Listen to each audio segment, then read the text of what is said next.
When it comes to India and Pakistan, we do not get involved into this debate of numerical strength. We in Pakistan will use the full spectrum of power, both conventional and nuclear. And I'll stop there.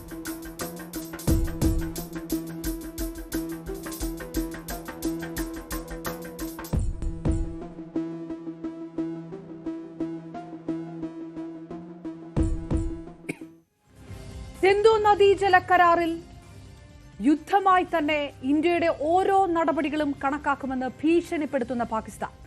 Dam നിർമ്മിച്ചാൽ തകർക്കുമെന്ന് പറയുന്ന പാക് പ്രതിരോധ മന്ത്രി. ജലവിതരണം മുടക്കിയാൽ ആണവായുധം വരെ പ്രയോഗിക്കുമെന്ന് ഭീഷണി മുഴക്കുന്ന പാക് സ്ഥാനപതി മുഹമ്മദ് ഖാലിദ് ജമാലി. പ്രകോപനങ്ങൾ നിറഞ്ഞ വായ്ത്താരി യുദ്ധം തുടരുകയാണ് ഇപ്പോഴും ഈ മിനിറ്റിലും പാകിസ്ഥാൻ. ഇന്ത്യ തിരിച്ചടിക്കുന്നത് പക്ഷേ പാക് ആരോപണം പോലെ തുറന്ന സൈനിക ഓപ്പറേഷനുകളല്ല. ചെനാബ് നദിയിലെ പാകിസ്ഥാനിലേക്കുള്ള വെള്ളത്തിന്റെ ഒഴുക്ക് കുറച്ചും അന്വേഷണം ശക്തമാക്കി മുന്നോട്ടു പോകുമ്പോൾ അന്താരാഷ്ട്ര സമൂഹത്തിന് മുന്നിൽ പരിഹാസ്യരാകുകയാണ് പാക് നേതാക്കളും ബ്യൂറോക്രാറ്റുകളും. അതിന്റെ ക്ഷീണം മറയ്ക്കാൻ വെടിനിർത്തൽ കരാർ ലംഘിച്ചുകൊണ്ട് അതിർത്തിയിൽ ഇന്ത്യൻ പോസ്റ്റുകളിലേക്ക് വെടിയുതിർത്ത് സ്ഥിതി ആശങ്കാജനകമാണെന്ന് വരുത്തി തീർക്കാൻ ശ്രമിക്കുന്നുമുണ്ട് നമ്മുടെ അയൽരാജ്യം. ആണവായുധ ഭീഷണി ലവലേശം ലജ്ജയില്ലാതെ മുഴക്കിക്കൊണ്ടേയിരിക്കുന്ന പാകിസ്ഥാൻ ഉദ്ദേശിക്കുന്നത് എന്താണ്? പ്രഹസനങ്ങൾ കാണിച്ച് പ്രകോപിപ്പിക്കാമെന്നാണോ? ഇന്ത്യയുടെ അടുത്ത നീക്കം എന്താണെന്ന് മനസ്സിലാക്കാൻ കഴിയാത്ത പാക് പരിഭ്രാന്തിയാണോ ഈ വാവിട്ട വാക്കുകൾക്ക് പ്രചോദനം? പരിശോധിക്കുന്നു പ്രൈം ഡിബേറ്റ്. സ്വാഗതം.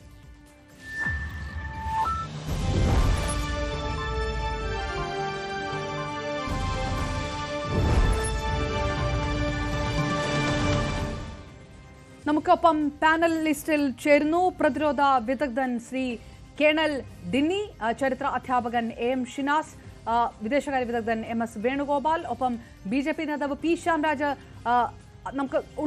നമുക്കൊപ്പം അല്പസമയത്തിനകം ചേരും. കോൺഗ്രസ് നേതാവ് അഡ്വക്കേറ്റ് വസന്ത് തെങ്ങുംപള്ളി നമുക്കൊപ്പം ചേരുന്നു.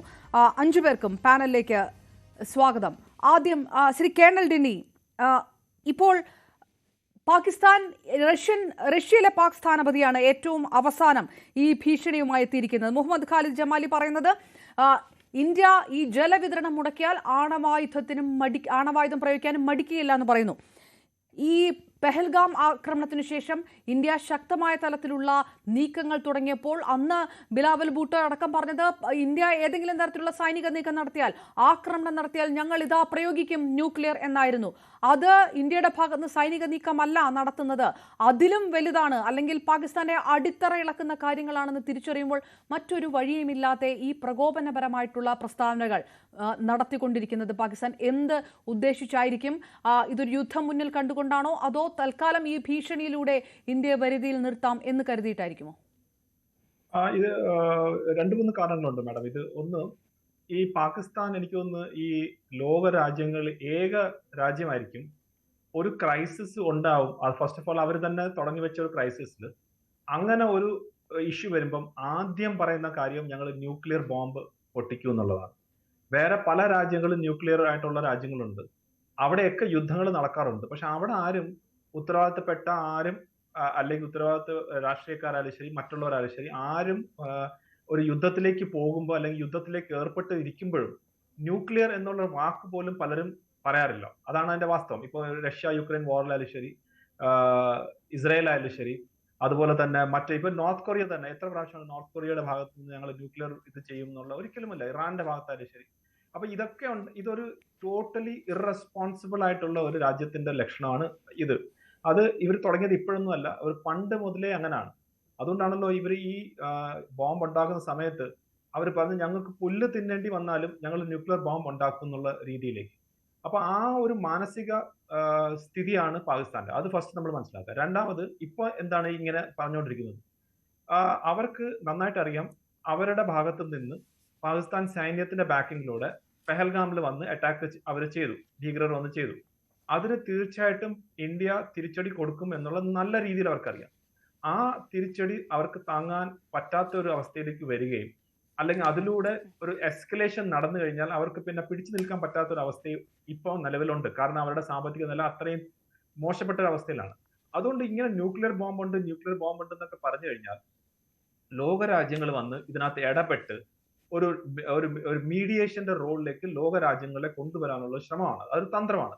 കാരണം അത് അവരുടെ എക്കാലത്തെയും തന്ത്രമാണ്. ഇപ്പോഴും അത് തന്നെയാണ് ചെയ്യുന്നത്. അതായത് നിങ്ങൾ ഡാം പണിഞ്ഞാൽ ഞങ്ങൾ അത് തകർക്കും. ഒരു അംബാസിഡർ പറയാണ് ഞങ്ങൾക്ക് all options including nuclear options ഞങ്ങളിൽ അവൈലബിൾ ആണ്. അവർ പറയുന്ന കേട്ടാൽ തോന്നുന്നു നമ്മളെ ഇതൊന്നും ഇല്ലാതെ നമ്മൾ അവരെ ഈ ഒരു ന്യൂക്ലിയർ ബോംബ് കൊണ്ട് മാത്രമായിട്ട് നിൽക്കുകയാണ്. അഫ്കോഴ്സ് നമുക്കൊരു നോ ഫസ്റ്റ് യൂസ് പോളിസി നമ്മളില്ല. അത് നമ്മൾ ആസ് എ പോളിസി നമ്മൾ ചെയ്തിട്ടില്ല, നമ്മൾ ആദ്യം ഉപയോഗിക്കത്തില്ല. പക്ഷെ നമ്മളിൽ എഗെയിൻസ്റ്റ് ആയിട്ട് ആരെങ്കിലും ഉപയോഗിച്ചു കഴിഞ്ഞാൽ അതിന്റെ റിറ്റാലിയേഷൻ എങ്ങനെയാണെന്നുള്ളത് വളരെ വ്യക്തമായിട്ട് നമ്മൾ പറഞ്ഞിട്ടുണ്ട്. ആ രാജ്യം പിന്നെ ഈ ലോകത്ത് ഇല്ലായിരിക്കും എന്നുള്ള മാസീവ് റിറ്റാലിയേഷൻ ആണ് നമ്മുടെ ഭാഗത്തു നിന്ന് ഉള്ളത്. ഇപ്പോഴത്തെ ഫോറിൻ മിനിസ്റ്റർ ആയിട്ടുള്ള ജയശങ്കർ, അദ്ദേഹത്തിന്റെ അച്ഛൻ സുബ്രഹ്മണ്യം, കെ സുബ്രഹ്മണ്യം എന്ന് പറഞ്ഞാൽ വളരെ ഇന്ത്യയിലെ എക്കാലത്തെയും ഒരു റിനോൺഡ് ആയിട്ടുള്ള സ്ട്രാറ്റജിസ്റ്റ്, അവരുടെയൊക്കെ ടീമാണ് അതിനെ ഫോർമുലൈസ് ചെയ്തതും അത് എല്ലാവർക്കും അറിയുന്നതാണ്. എന്നിട്ടും പാകിസ്ഥാൻ നിരന്തരമായിട്ട് ഇത് പറയുന്നത് ഒന്ന് അവരുടെ ഭയം കൊണ്ട്, രണ്ടാമത് എങ്ങനെയെങ്കിലും ഈ ഒരു പ്രശ്നത്തിന് ഒരു പരിഹാരം, യുദ്ധമോ അല്ലെങ്കിൽ അടി കിട്ടാത്ത രീതിയിലുള്ള ഒരു പരിഹാരം കാണാൻ വേണ്ടി മാത്രമാണ്. അതല്ലാതെ നമ്മൾ ഇതിനെ വലിയ രീതിയിലുള്ള ഒരു കാര്യമായിട്ട് നമ്മൾ കണക്കാക്കേണ്ടതില്ല എന്നാണ് എനിക്ക്. ശ്രീ കേണൽ ദേനി, ഇത് ഈ പ്രകോപനം മാത്രമാണ് പ്രകോപനം നടത്തുകയാണ്, അതല്ലാതെ യുദ്ധത്തിലേക്ക് ഇന്ത്യ കടക്കാനുള്ള ഒരു പ്രഹസനം പോലെ അവർ ഉപയോഗിക്കുമ്പോൾ ഇന്ത്യ എന്ത് തരത്തിലുള്ള നിർണായക നീക്കങ്ങളാണെന്നുള്ളൊരു ചോദ്യം കഴിഞ്ഞ കുറച്ചു ദിവസങ്ങളായിട്ട് ചോദിക്കുന്നു. അതിന് ഉത്തരം ഈ NIA നടത്തുന്ന അന്വേഷണം തന്നെയാണോ? അതായത് പാകിസ്ഥാൻ അന്താരാഷ്ട്ര സമൂഹത്തിന് മുന്നിൽ ഈ വാവിട്ട് നിലവിളിയും ഒക്കെ നടത്തുമ്പോൾ കൃത്യമായി ഇത് പാകിസ്ഥാനാണ് എന്ന തരത്തിലുള്ള തെളിവുകൾ കിട്ടിയതിനു ശേഷം മേജർ സൈനിക ഓപ്പറേഷനുകൾ ഉണ്ടെങ്കിൽ, സർജിക്കൽ സ്ട്രൈക്കുകൾ ഉണ്ടെങ്കിൽ കടക്കാം എന്നതായിരിക്കുമോ അതിൻ്റെ ഒരു സ്ട്രാറ്റജി? ഇപ്പോൾ ഇന്നും പാകിസ്ഥാന്റെ ISIയുമായിട്ടും പിന്നെ ലഷ്കറുമായിട്ടും ഒക്കെയുള്ള തെളിവുകൾ NIAക്ക് കിട്ടിയതായിട്ടാണ് അല്പം മുൻപ് വരെ വരുന്ന വിവരങ്ങൾ. 40ഓളം വെടിയുണ്ടകൾ സംഭവ സ്ഥലത്ത് നിന്ന് കണ്ടെടുക്കുക, അങ്ങനെ ചില കാര്യങ്ങൾ കൃത്യമായി അന്താരാഷ്ട്ര സമൂഹത്തിന് മുന്നിൽ പാകിസ്ഥാനാണ് പഹൽഗാം ആക്രമണത്തിന് പിന്നിലെന്ന് സ്ഥാപിച്ചതിനു ശേഷം ആ ഒരു സർജിക്കൽ സ്ട്രൈക്ക് ആണെങ്കിൽ അങ്ങനെ, അതല്ല തീവ്രവാദി കേന്ദ്രങ്ങളിൽ ആക്രമണമാണെങ്കിൽ അങ്ങനെ ഒരു മേജർ മിലിറ്ററി ഓപ്പറേഷനിലേക്ക് ഇന്ത്യ കടന്നേക്കും, അങ്ങനെ കരുതുന്നുണ്ടോ? മാഡം, ഇതിനകത്ത് നമ്മൾ മനസ്സിലാക്കേണ്ടുള്ളത് ഈ രണ്ട് കാര്യങ്ങളാണ്. ഒന്ന്, ഈ ഭീകരവാദികളെ കുറിച്ചുള്ള ഇൻഫർമേഷൻസ്, അവരെ കുറിച്ചുള്ള കംപ്ലീറ്റ് ഡീറ്റെയിൽസ് നമ്മൾ അങ്ങ് പറഞ്ഞ പോലെ തന്നെ NIA മറ്റു കാര്യങ്ങളൊക്കെ ചെയ്തുകൊണ്ടിരിക്കുക. എന്റെ അറിവിലും ഓൾമോസ്റ്റ് കുറേയൊക്കെ ഡീറ്റെയിൽസ് കിട്ടിക്കഴിഞ്ഞു. അതിന്റെ ബാക്കിൽ ഹാൻഡിൽ ചെയ്ത ആളാണ്. ISIയുടെ ഏതൊക്കെ ഓഫീസേഴ്സ് ആണ് അതിനെ ഹാൻഡിൽ ചെയ്യുന്നൊക്കെ ഉള്ള രീതിയിലൊക്കെ ഡീറ്റെയിൽസ് ഓൾറെഡി കിട്ടിയെന്നാണ് ഞാൻ മനസ്സിലാക്കുന്നത്. ഇനി അവരുടെ ന്യൂട്രലൈസ് ചെയ്യുന്ന കാര്യം അല്ലെങ്കിൽ അവരെ വധിക്കാനുള്ള കാര്യം സൈന്യം ഇന്റേണൽ ആയിട്ട് ചെയ്തുകൊണ്ടിരിക്കുന്നു. പക്ഷെ അത് നമ്മൾ എക്സ്റ്റേണൽ ആയിട്ട് പാകിസ്ഥാന്റെ അഗേൻസ്റ്റ് ആയിട്ട് ചെയ്യുന്നതായിട്ട് ഒരു ലിങ്ക് ഇല്ല. അതായത് ഈ തെളിവ് കിട്ടിയാൽ മാത്രമേ അവരെ അഗേൻസ്റ്റ് ആയിട്ട് ചെയ്യൂ അല്ലെങ്കിൽ പാകിസ്ഥാനോടൊക്കെ ചെയ്യൂ, അത് യാതൊരു ലിങ്കും ഇല്ല. കാരണം ഇത് ചെയ്ത ആ നിമിഷം തൊട്ടേ എല്ലാവർക്കും അറിയാം ഇത് ലഷ്കർ എ തൈബയുടെ കയ്യൊപ്പാണെന്നുള്ളത്. അതിപ്പോ റെസിസ്റ്റൻസ് ഫ്രണ്ട് എന്നൊക്കെ അവർ പറയുകയാണെങ്കിൽ തന്നെ ആ ചെയ്ത രീതി, ആ ചെയ്ത ടാർഗറ്റിംഗ് എല്ലാം വളരെ ക്ലിയർ ആണ്. അത് ലഷ്കർ എ തോയ്ബ തന്നെയാണ് ചെയ്തതെന്നുള്ളത്, അതിന്റെ ബാക്കിൽ എങ്ങനെയാണെന്നൊക്കെ എല്ലാവർക്കും അറിയാം. നമ്മളിപ്പം പാകിസ്ഥാനുമായിട്ട് ഡീൽ ചെയ്യുന്ന നമ്മൾ റെസ്പോൺസ്, അല്ലെങ്കിൽ പലരും സർജിക്കൽ സ്ട്രൈക്ക് എന്ന്, അല്ലെങ്കിൽ ചിലവർ യുദ്ധം എന്നൊക്കെ രീതിയിൽ, പക്ഷെ ഞാൻ അതിന് പറയുന്ന ഒരു റെസ്പോൺസ് ആണ്. നമ്മൾ തിരിച്ചടി എന്നും പലരും പറയുന്നുണ്ട്. അത് ഇതുമായിട്ട് ബന്ധമില്ല. അതിന്റെ റെസ്പോൺസിന്റെ ഒരു പ്രൊസീജിയർ അല്ലെങ്കിൽ പ്രോസസ് അത് നടന്നുകൊണ്ടിരിക്കുകയാണ്. ചിലപ്പം നമ്മളിപ്പോൾ സംസാരിച്ചുകൊണ്ടിരിക്കുകയായിരിക്കും ചിലപ്പോൾ സ്ട്രൈക്ക് ചെയ്യാൻ പോകുന്നത്, അതൊന്നും അറിയത്തില്ല. പക്ഷെ അതിന്റെ ആ ഒരു പ്രൊസീജിയർ ഉണ്ട്. കാരണം നമ്മൾ ഒരു ഡിസിഷൻ എടുക്കുമ്പം വെറും ഒരു അടി കൊടുത്തിട്ട് തിരിച്ചു വരുന്ന രീതിയല്ല. ആ അടി കൊടുത്തു കഴിഞ്ഞാൽ പാകിസ്ഥാന്റെ എന്തൊക്കെ റെസ്പോൺസ് കാണും, ആ റെസ്പോൺസിനെ നമ്മൾ എങ്ങനെ നേരിടും, അപ്പൊ ആ റെസ്പോൺസ് നേരിടാൻ വേണ്ടി നമ്മളെ ഫോഴ്സസ് എല്ലാം കറക്റ്റായിട്ട് പൊസിഷനിലാണോ, അതിന് വേണ്ടിയുള്ള കാര്യങ്ങളൊക്കെ ഉണ്ടോ, അത് കഴിഞ്ഞിട്ട് 1 or 2 ലെവൽ ഓഫ് എസ്കലേഷന് വേണ്ടി പ്ലാൻ ചെയ്തിട്ട് മാത്രമേ നമ്മൾ ഫസ്റ്റ് സ്ട്രൈക്കിന് പോകത്തുള്ളൂ. അതിന്റെ കൂടെ സൈമൾട്ടേനിയസ് ആയിട്ട് തന്നെ നയതന്ത്ര ലെവലിൽ, ഡിപ്ലോമാറ്റിക് ലെവലിൽ നമ്മൾ ബാക്കിയുള്ള കാര്യങ്ങൾ ചെയ്യുന്നുണ്ട്. ഡെഫിനറ്റ്ലി പ്രൂഫ് കൊടുക്കുന്നുണ്ട്, അല്ലെങ്കിൽ ആളുകളായിട്ട് നമ്മൾ സപ്പോർട്ടിന് വേണ്ടി സംസാരിക്കുന്നുണ്ട്, മറ്റു കാര്യങ്ങളൊക്കെ നടക്കുന്നുണ്ട്. പക്ഷെ പ്രൈമറി ഒബ്ജക്റ്റീവ് ഇന്ന് പാകിസ്ഥാൻ എന്നുള്ള സ്റ്റേറ്റിന്, അവിടെ പ്രവർത്തിക്കുന്ന പാകിസ്ഥാൻ സൈന്യത്തിന് ഈ ഒരു പെഹൽഗാം എന്നുള്ള ഇത്രയും ക്രൂരമായിട്ടുള്ള ഒരു കാര്യം ചെയ്തതിന് ഒരു മറുപടി അല്ലെങ്കിൽ അതിനൊരു റെസ്പോൺസിന് വേണ്ടി മാത്രമാണ് നമ്മളിപ്പോൾ പ്രിപ്പയർ ചെയ്തുകൊണ്ടിരിക്കുന്നത്. അതിനൊരു ടൈം പീരീഡ് ഒന്നും നമുക്ക് ഫിക്സ് ചെയ്യാൻ പറ്റത്തില്ല, ഇത്രയും സമയം കൊണ്ട് ചെയ്യണം. കാരണം നമുക്കത് നമ്മളാരും ഒരു ഇന്ന ടൈം കൊണ്ട് ചെയ്യണം, തീർക്കണമെന്നൊന്നുമല്ല. അത് സൈന്യത്തിന്റെ രീതി തന്നെയാണ്. അത് ആ രീതിയിലേ പോകത്തുള്ളൂ. അവരൊക്കെ ഒരു പെർഫെക്റ്റ് ടൈം എന്ന് പറഞ്ഞാൽ ഞാൻ വേറൊന്നും കൊണ്ടല്ല, ഏറ്റവും കൂടുതൽ ചാൻസ് ഓഫ് സക്സസ്, ആ ഓപ്പറേഷന്റെ ഏറ്റവും കൂടുതൽ ചാൻസ് ഓഫ് സക്സസ് ഏതാണോ ആ ടൈം അവർ ചൂസ് ചെയ്യും. ആ ടൈം ചൂസ് ചെയ്ത് കഴിഞ്ഞിട്ട് അവരതിനെ എക്സിക്യൂട്ട് ചെയ്യും. അപ്പം എപ്പം ചെയ്യണമെന്നുള്ളതിന് ഒരിക്കലും പൊളിറ്റിക്കൽ ലീഡർഷിപ്പ് പറയത്തില്ല. എന്ത് ചെയ്യണമെന്ന് ഡെഫിനറ്റ്ലി പറഞ്ഞാണ്. എന്ത് ചെയ്യണമെന്നുള്ളത് നിങ്ങൾക്ക് എന്തൊക്കെ ഓപ്ഷൻസ് കൊടുത്താൽ അതിനകത്ത് ഒരെണ്ണം ചെയ്യും. എങ്ങനെ ചെയ്യണം, എപ്പം ചെയ്യണം എന്നുള്ളത് അത് സൈന്യത്തിൻ്റെതാണ്. നമ്മളത് മുന്നിൽ ഏറ്റവും ബെസ്റ്റ് എക്സാമ്പിൾ 1971 വാറിൽ ഇന്ദിരാഗാന്ധിജി അന്ന് മാർച്ചിൽ ചെയ്യണമെന്ന് പറഞ്ഞപ്പം ഫീൽഡ് മാർഷൽ സാം മാനിക്ഷ പറഞ്ഞു ഇപ്പം നമുക്ക് ഇന്ന കാര്യങ്ങൾ കൊണ്ട് ചെയ്യാൻ പറ്റില്ല. പ്രൈം മിനിസ്റ്റർ ഇന്ദിരാഗാന്ധി അത് എഗ്രി ചെയ്യും. പിന്നീട് നമ്മൾ നവംബറിലാണ് ചെയ്തത്. അതിന്റെ റിസൾട്ട് നമുക്കെല്ലാം കാണാം. ഈ ബംഗ്ലാദേശ് എന്നുള്ള ഒരു രാജ്യം ഇന്ത്യൻ സൈന്യം അന്നത്തെ പൊളിറ്റിക്കൽ ലീഡർഷിപ്പ് എല്ലാം കൂടെ വെച്ചുകൊണ്ട് നടന്നു. അപ്പൊ അതുകൊണ്ട് ഇറ്റ് വിൽ ടേക്ക് ടൈം. അതിന് എന്ന് പറഞ്ഞാൽ ടൈം വേറൊന്നും കൊണ്ടല്ല, ഞാൻ നേരത്തെ പറഞ്ഞ പോലെ ഒരൊറ്റ ഫാക്ടറി ഉള്ളൂ. നമ്മൾ ചെയ്യുന്ന ഓപ്പറേഷന് സക്സസ് കിട്ടണം. ആ ഒരു ഫാക്ടർ കൊണ്ട് മാത്രമാണ് നമുക്ക് കൃത്യമായിട്ട് ഇന്ന ദിവസം കൊണ്ട് ചെയ്യാൻ പറ്റും എന്ന് നമുക്ക് പറയാൻ സാധിക്കും. ഓക്കെ, ഞാൻ തിരികെത്താം ശ്രീ കണ്ടലി. വിദേശകാര്യ വിദഗ്ധൻ ശ്രീ MS വേണുഗോപാൽ, ഇത് ഒരു ഇന്ത്യയുടെ ഒരു പ്രത്യേക മറുപടി, വിരട്ടൽ വേണ്ട എന്ന് ഇന്ത്യ പറയുകയാണോ പാകിസ്ഥാനോട്?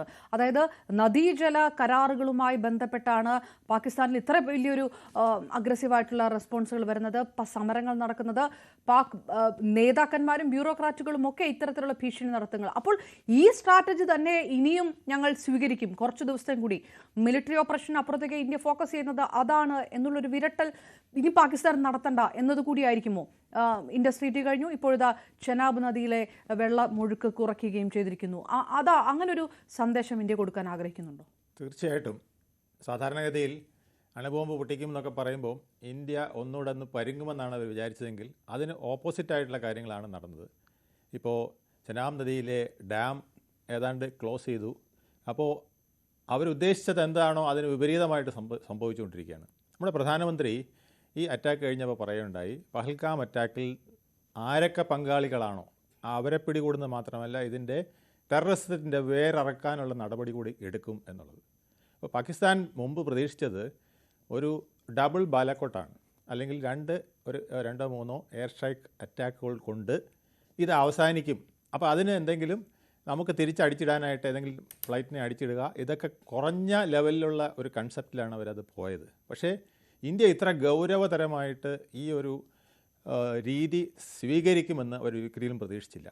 ഇന്ത്യ ഒന്ന് ജലം നൽകുന്നില്ല, രണ്ടാമത് ധനം നൽകുന്നില്ല എന്നുള്ള അവസ്ഥയാണ്. ധനം നൽകുന്നില്ല വെച്ചാൽ നമ്മൾ വിവിധ ഏജൻസികളെ കൊണ്ട് ഇവരുടെ ധന സോഴ്സ് കൂട്ടാനുള്ള നടപടികൾ സ്വീകരിച്ചിരിക്കുകയാണ്.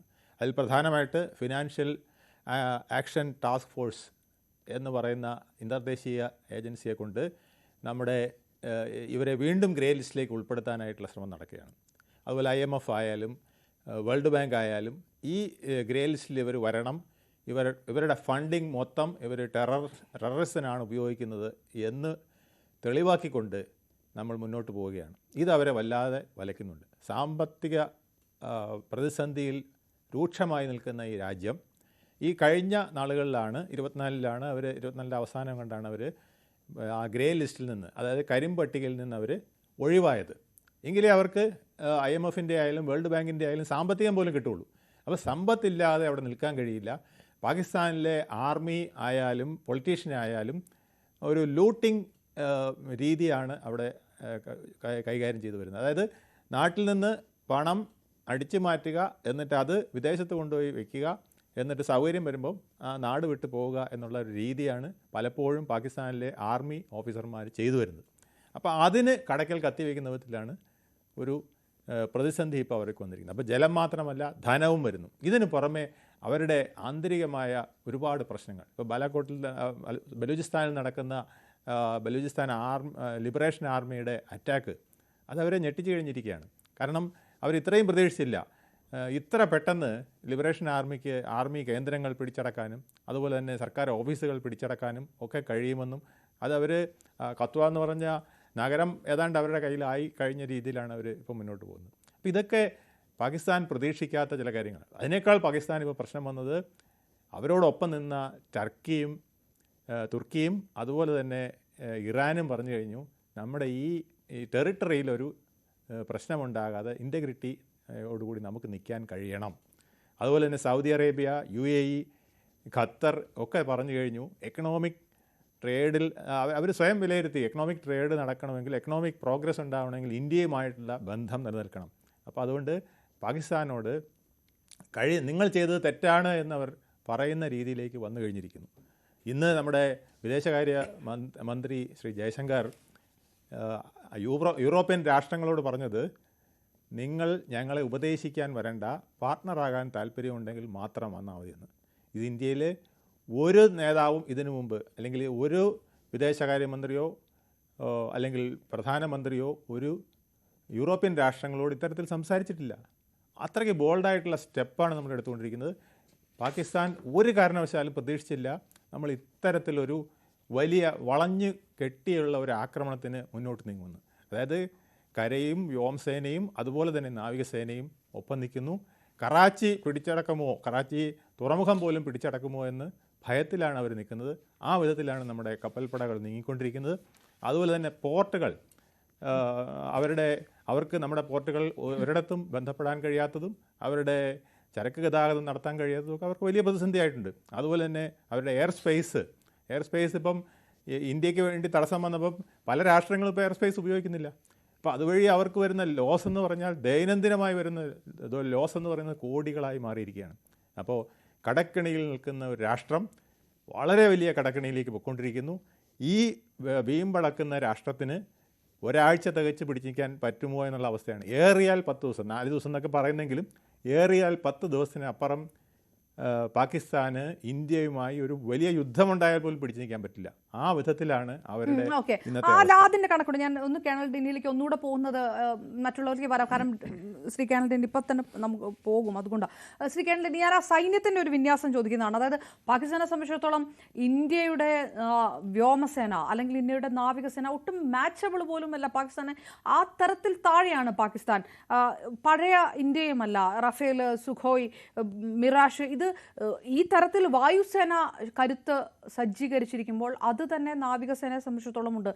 അന്തർവാഹിനികളുടെ ഒക്കെ കാര്യത്തിൽ ഒരുപാട് പിറകിലാണ് പാകിസ്ഥാൻ. ഒരു ആണവ പ്രതിരോധമുണ്ടായാൽ അല്ലെങ്കിൽ ഒരു ആണവ യുദ്ധമുണ്ടായാൽ, ആക്രമണമുണ്ടായാൽ പ്രതിരോധത്തിനായി തയ്യാറാക്കിയ കാര്യങ്ങൾ പോലും ഇന്ത്യക്കുണ്ട്. അപ്പോൾ ഇതെല്ലാം അറിയുന്ന പാകിസ്ഥാൻ വീണ്ടും ന്യൂക്ലിയർ എന്നുള്ള ന്യൂക്ലിയർ വെപ്പൺ ഉപയോഗിക്കും എന്ന് ഈ പറഞ്ഞുകൊണ്ടിരിക്കുന്നതിന് മറ്റെന്തെങ്കിലും കാരണമുണ്ടോ? ഇപ്പോൾ ചൈന അടക്കം ഏതെങ്കിലും ഒരു അന്താരാഷ്ട്ര ശക്തിയുടെ പിൻബലത്തിലാണോ, അത് കിട്ടാനുള്ള ഒരു സാധ്യതയുണ്ടോ? അങ്ങനെ എന്തെങ്കിലും കാര്യങ്ങൾ ഇതിനകത്ത് നടക്കുന്നുണ്ടോ?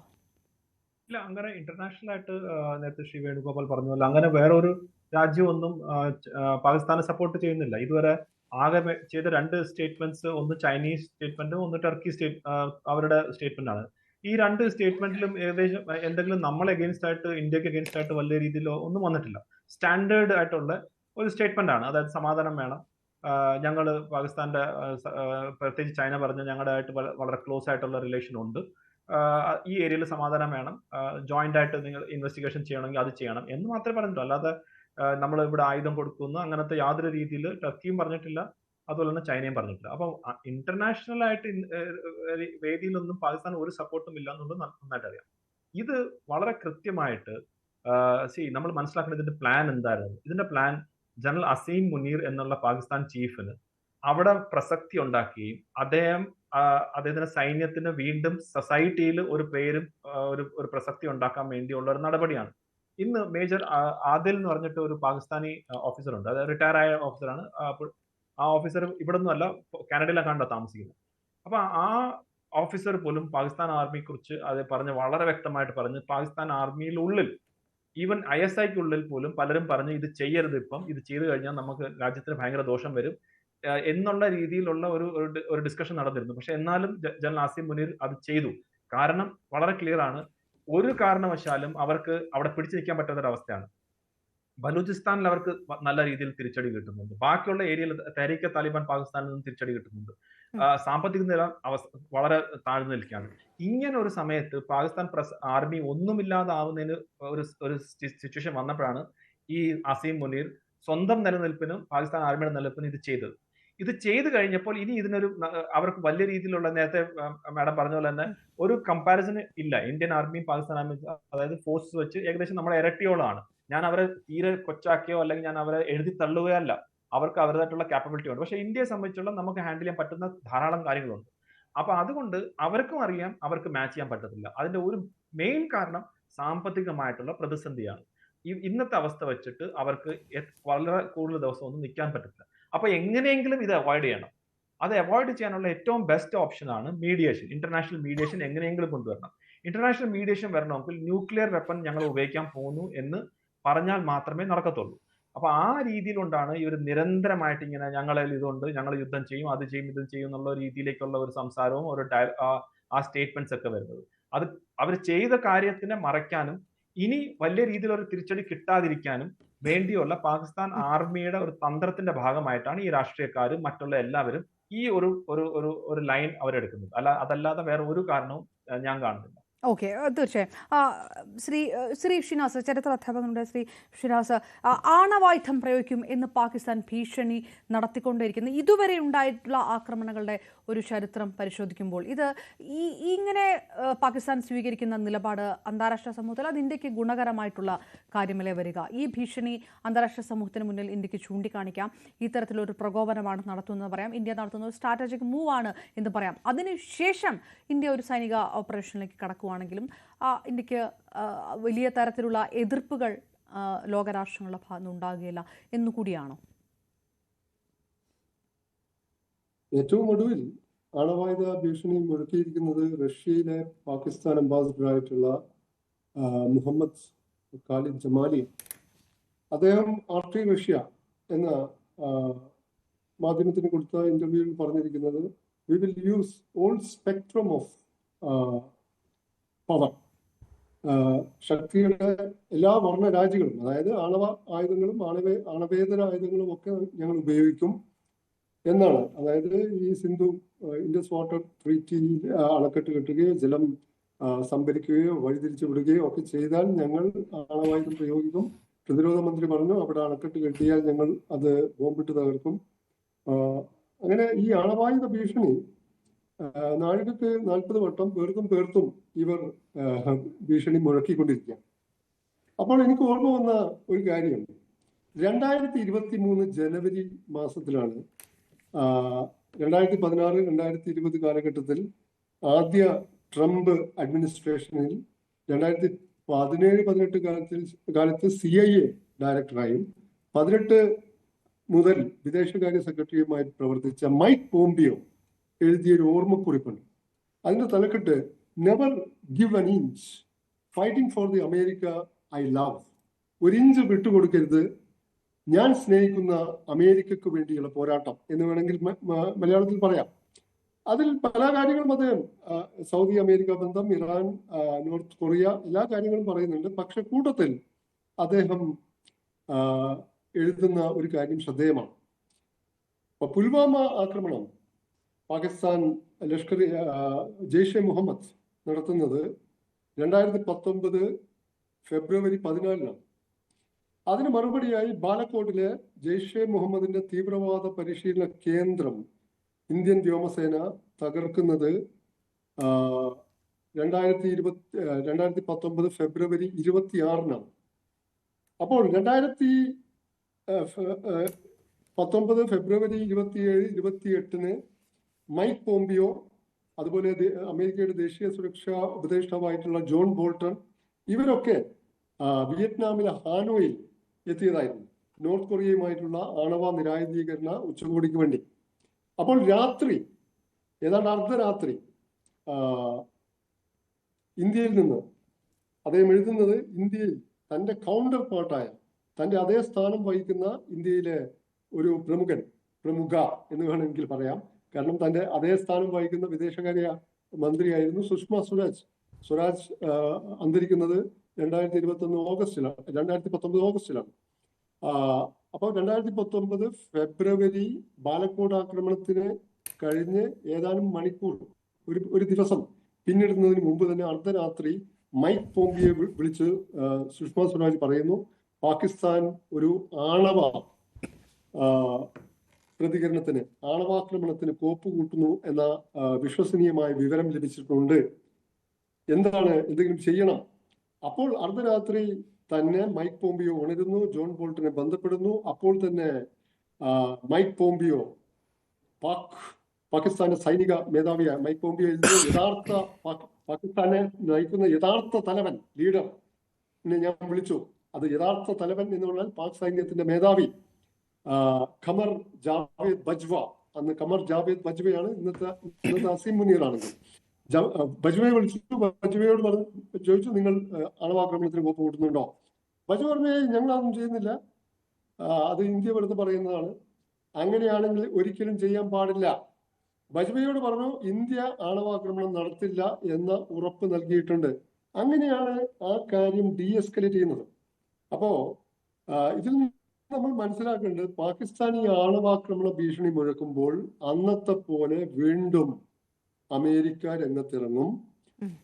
അതുപോലെ ഇന്ത്യൻ നേതാക്കളുമായും അതുപോലെ പാകിസ്ഥാൻ നേതാക്കളുമായും സംസാരിക്കും. അങ്ങനെ ഒരു ഡീഎസ്കലേഷൻ ഉണ്ടാവും എന്നാണ്.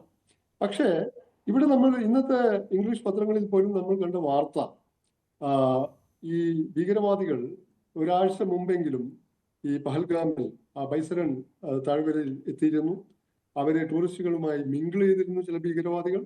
അങ്ങനെ വെടിപൊട്ടിയപ്പോൾ ടൂറിസ്റ്റുകൾ ചിതറി ഓടാൻ തുടങ്ങിയപ്പോൾ 2 ഭീകരവാദികൾ ഈ ചിതറിയോടുന്ന ആളുകളെ കൂട്ടിച്ചേർത്ത് ഈ മറ്റൊരു 2 ഭീകരവാദികളുടെ അടുത്തേക്ക് തെളിക്കുകയും അങ്ങോട്ട് ആനയിക്കുകയും ആ 2 ഭീകരവാദികൾ ഇവരുടെ പേരും പിന്നെ ഖുർആനിലെ കലിമയും ഒക്കെ ചോദിച്ച് മതം ഉറപ്പുവരുത്തി കൊല്ലുകയുമായിരുന്നു എന്നാണ് ഇന്നത്തെ ചില ഹിന്ദു പത്രത്തിലടക്കമുള്ള വാർത്ത.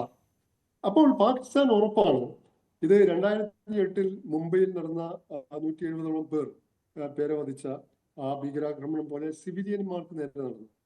പുൽവാമയിലും മുറിയിലുമൊക്കെ സൈനിക കേന്ദ്രങ്ങൾക്കെതിരായിരുന്നു.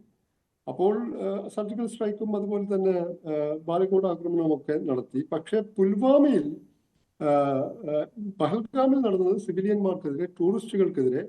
കാശ്മീരിൽ പൊതുവെ ഒരു നോർമലൈസേഷൻ പീസ്ഫുൾ ആണ് എന്നുള്ള പ്രതീതിയുണ്ട്. അപ്പോ ഫ്രജൈൽ നോർമലൈസേഷൻ ആണെങ്കിൽ പോലും, ദുർബലമാണ് നോർമലൈസേഷൻ ആണെങ്കിൽ പോലും ഏതാണ്ട് 2.6 കോടി ടൂറിസ്റ്റുകളാണ് കഴിഞ്ഞ വർഷം മാത്രം കാശ്മീരിലേക്ക് പോയത്, കേരളത്തിൽ നടക്കം. അതിൽ തന്നെ ഏതാണ്ട് 75,000 ടൂറിസ്റ്റുകൾ വിദേശികളായിരുന്നു. അപ്പോൾ ഇങ്ങനെ കാശ്മീരിന്റെ സമ്പദ് വ്യവസ്ഥ, കാശ്മീരികൾക്ക് വരുമാനം ഉണ്ടാകുന്നു. അപ്പൊ ഇതൊക്കെ പാകിസ്ഥാനെ വലിയ തോതിൽ അസ്വസ്ഥമാക്കുന്ന കാര്യങ്ങളാണ്.